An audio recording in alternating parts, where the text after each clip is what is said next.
ஒரு குடும்பத்தில் உள்ள 4 நபர்களின் எடைகளின் சராசரி 60 கிலோகிராம். அவர்களின் மூவரின் எடைகள் 56 கிலோகிராம், 68 கிலோகிராம் மற்றும் 72 கிலோகிராம் எனில் நான்காம் அவரின் எடையை காண்க. ஓகே சாமி. ஒரு குடும்பத்துல மொத்தம் எத்தனை பேர் இருக்காங்க? 4 பேர். அப்ப எண்ணிக்கை அப்படின்றது என்னது? 4. எண்ணிக்கை.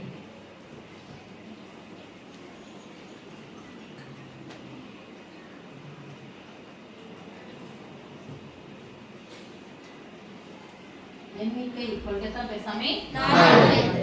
ஒரு குடும்பத்தில் உள்ள 4 நபர்களின் சராசரி. அப்போ 4 அப்படிங்கிறது எண்ணிக்கை, சராசரி ரெண்டுமே எழுதியாச்சா? கணக்குல எழுதும்போது எண்ணிக்கை n equal to எண்ணிக்கை என்ன சொல்லுவோம் கணக்குல? n equal to 4. சராசரி என்ன சொல்லுவோம் கணக்குல? Sigma x x bar. x bar.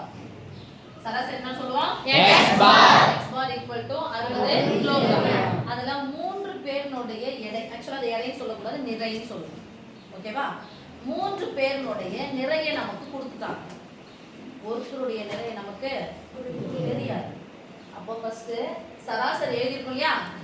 சராசரியோட formula என்னது? தமிழ்ல சொல்லுங்க அப்படியே. சராசரி ஈக்குவல் டு மொத்தம் பை எண்ணிக்கை. சராசரி ஈக்குவல் டு மொத்தம் பை எண்ணிக்கை. இது சொல்லுங்க. மொத்தம் பை எண்ணிக்கை. அப்போ இது ஃபார்முலா கணக்குல சொல்லுங்க பார்க்கலாம். x bar equal to x bar equal to sigma x by n. sigma x by n. x bar எவ்வளவு கொடுத்திருக்காங்க பாருங்க. 60 equal to 4 பேருடைய நிறைகளின் கூடுதல் நமக்கு தெரியும். அப்ப 4 பேருடைய எடையை நமக்கு தரல, நிறை தரல. அதுக்கு பதிலா எத்தனை பேர் தந்துக்கறாங்க? 3 பேர். 3 பேருடைய நிறையை சொல்லுங்கமா. 56 கிலோகிராம், 68 கிலோகிராம், 72 கிலோகிராம். இன்னொருத்தது நமக்கு நான்காம் அவரின் எடையை தான் என்ன பண்ண சொல்லிக்கிறாங்க நம்மள கண்டுபிடிக்க சொல்றாங்க. அப்ப மொத்தமா இது எல்லாத்தையும் என்ன பண்ணணும் சாமி? கூட்டிக்கலாம். இது கிலோகிராம், இது கிலோகிராம், இது கிலோகிராம். சோ எல்லாத்தையும் கூட்டிக்கலாமா? Yes miss. இங்க பிளஸ் பை எண்ணிக்கை எவ்வளவுமா? 4. இப்போ அந்த வகுத்தலா இருக்கிற 4 இந்த பக்கமா வந்தா பெருக்கலாம். நீங்க தான் சொல்லிருக்கோம், நானே சொல்லிட்டு இருக்கேன். சொல்லுங்க.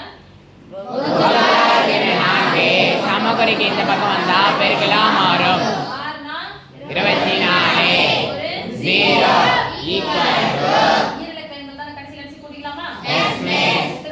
10 10 16 6 16 6 மீதி 1 5 1 6 6 12 12 கூட 7 கூட்டினா 19 196 பிளஸ் what சொல்ல மாட்டீங்க. plus what நான்காம் அவரை நிறை plus question mark plus question mark. நாலாவது ஆளுடைய எடை எனக்கு தெரியாது. இங்க எனக்கு பிளஸ் கொஸ்டின் மார்க் தான் வேணும். அதனால அந்த பிளஸ் கொஸ்டின் மார்க் இங்க பக்கம் வச்சிக்கிறேன். அதனால இதுதான் பண்ணிட்டேன், அந்த பக்கம் வச்சிக்கல. நான் எங்க எடுத்து போயிட்டேன், வேற ஒரு இடத்துக்கு எடுத்து போயிட்டேன். என்ன 196 plus 196 சமக்குறிக்கு இந்த பக்கம் வந்தா minus 196 சமக்குறிக்கு இந்த பக்கம் வந்தா minus 196 மைனஸ் 196 சின்னதா போட்டுக்கிறேன். நான் செய்யலாமா? Yes miss. 196 200 னே வச்சுக்கலாம். 196 கூட எதை கூட்டினா 200 4 4 அப்புறமா கூட்டிக்கலாம். 4 சேர்த்து கழிக்கிறேன், 4 அப்புறமா கூட்டிக்கலாம். 240 இருந்து 200 போச்சுனா மீதி எவ்வளவு? 40.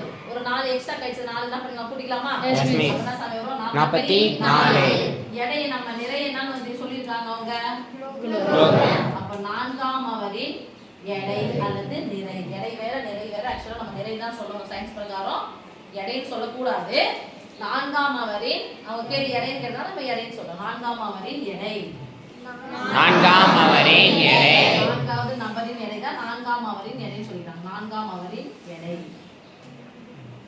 நான்காம் அவரின் எடை.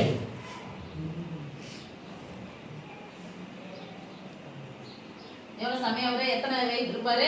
44 கிலோகிராம். 44 கிலோகிராம். ஒரே மூணு விஷயம் தான்.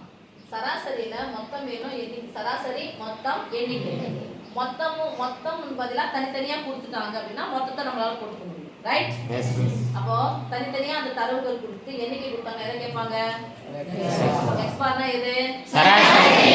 எக்ஸ் பார்னா என்னது? சராசரி. சராசரியையும் தனித்தனியா தரவுகளும் கொடுத்தா எதை கேட்பாங்க? எண்ணிக்கை. எண்ணிக்கையும் x x பார் கொடுத்துட்டா என்ன கேட்பாங்க மொத்தம் கேட்பாங்க சோ மூன்று விஷயங்கள் இருக்குன்னா அத ரெண்டு கொடுத்துட்டு இன்னொன்னு நம்மள கேட்பாங்க ரைட் Yes, miss.